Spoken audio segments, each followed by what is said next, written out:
Hi, welcome to this video presentation by the Unknown India YouTube channel.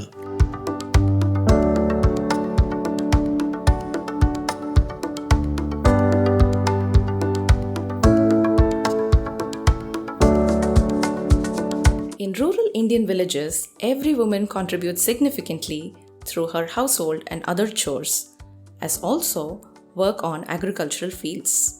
But traditionally, a woman is referred in rural India only as someone's wife or sister or daughter without giving her an individual identity that will enhance her self-esteem as well as prestige in society.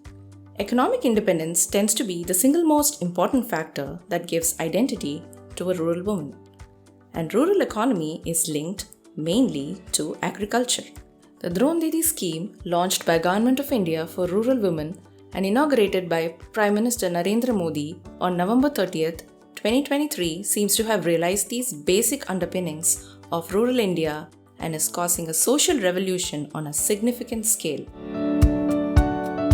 This video explores the various aspects of the Drone Didi scheme, namely how it works, its multiple objectives, mission targets, basic social infrastructure, and institutional linkages that are likely to make it very successful as its implementation has already started unfolding. Before we delve into the details of the Drone Didi scheme, let us take a brief look at the history of the use of unmanned aerial vehicles, that is UAVs or drones in general, and specifically in agriculture worldwide. Dr. Dieter Schluter, a German engineer, created the first model remote-controlled helicopter in 1968. Abraham Kerem, often hailed as the father of the drone, was originally an Israeli aerospace engineer. He moved to the United States in the early 70s and founded Leading Systems Incorporated. Here, Kerem built the early drone Albatross in 1981, followed by the Predator and many other drone models the US military uses. Kerem's work didn't just stay confined to the defense sector. It seeped into the world of agriculture, inspiring innovators to adapt these high-tech machines for farming purposes. In 1987, Japanese manufacturer Yamaha bought out the R-50, the world's first agricultural drone. Since then, several drone manufacturers have been bringing out models with special features to suit various agricultural applications. The Drone Didi initiative aims to promote the utilization of drones for the precise spraying of nano-fertilizers, pesticides, and herbicides with the emphasis on women's engagement and their sustained participation in mainstream agriculture. Many countries have been using drones for agriculture for a long time now. Therefore, Drone Didi scheme cannot claim to be a technological innovation. But it is definitely a social innovation. Let us see why and how. The implementation of the scheme hinges on rightful selection of the area cluster, where there is demand from the farmers for drone to provide agricultural services based on certain commitment on their part to use and pay for the service on established terms.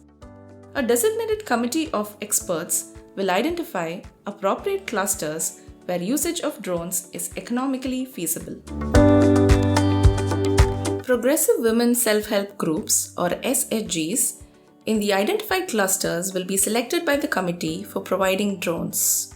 The committee is also responsible for selection of members of the women SHGs to be the drone pilot and drone assistant, assessment of district-wise drone usage, availability and existing gap, and identification of future requirements, also ensuring adequate business to the selected women SHGs.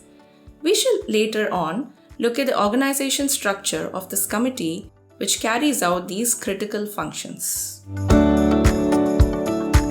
One of the members of the women SHGs who is qualified educationally will be selected for a 15-day training comprising 5-day mandatory drone pilot training and additional 10 days training for agriculture purpose for nutrient and pesticide application.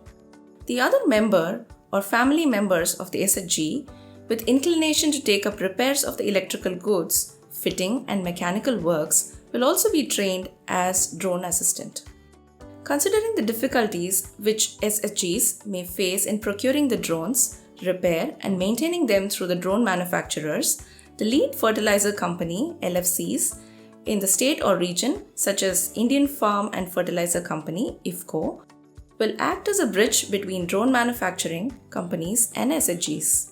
They also play a key role in training and creating awareness among farmers. Let us now look at some numbers to understand the financial and economic aspects of the scheme.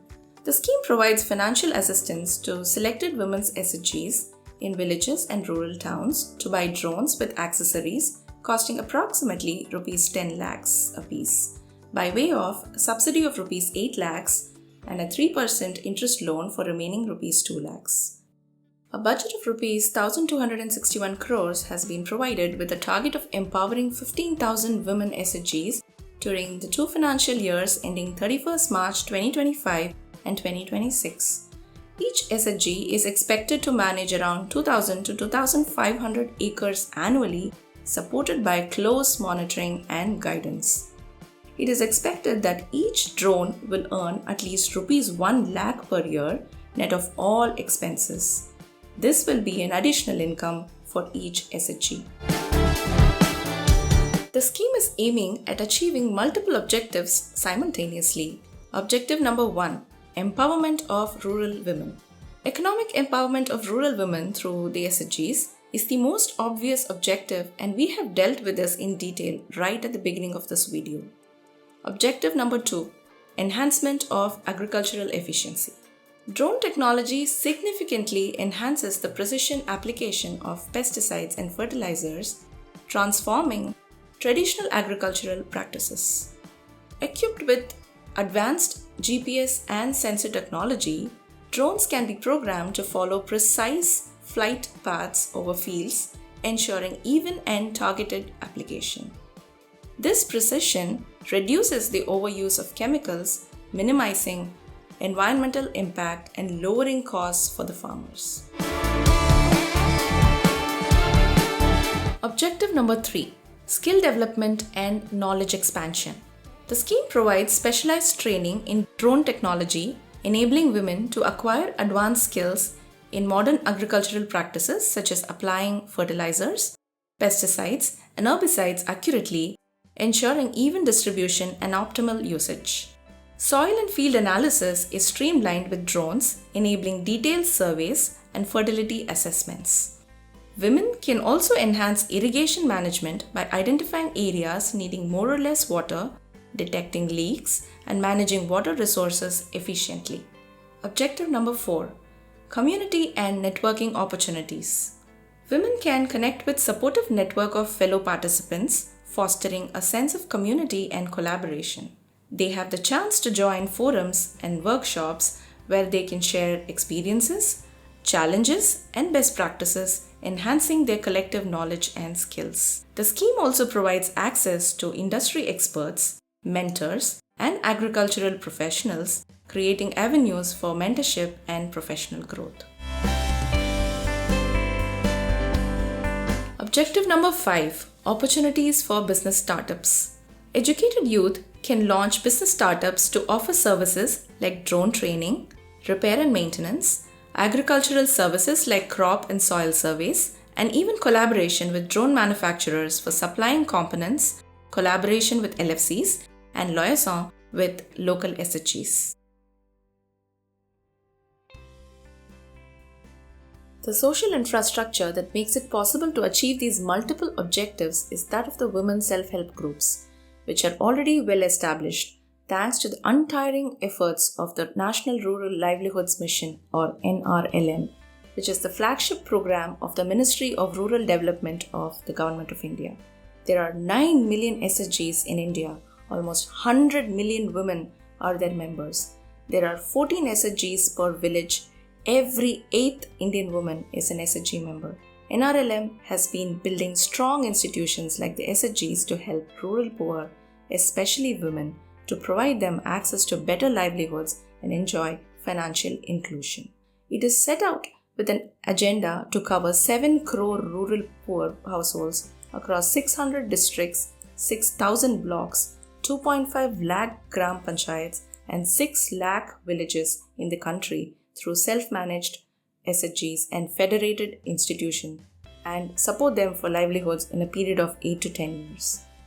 The Indian Women SHG Initiative is the biggest ongoing project in microfinance worldwide.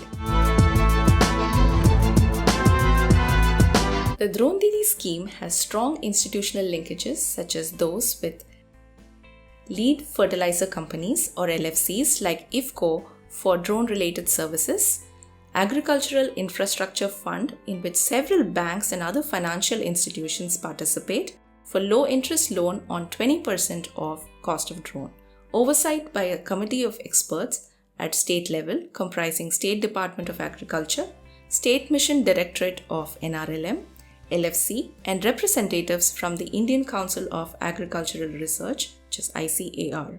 Holistic interventions by converging the resources and efforts of 3 departments, namely Department of Agriculture and Farmers Welfare, Department of Rural Development and Department of Fertilizers. Drone entrepreneurs for training, repair and maintenance, expansion of agricultural management. These linkages will go a long way in making the Drone Didi very successful, ushering in a new era of social and agricultural revolution in India. Please check out our playlist of all videos on India's technology initiatives, as also our other videos in the full playlist, and also subscribe to our channel by clicking the respective links. Thank you.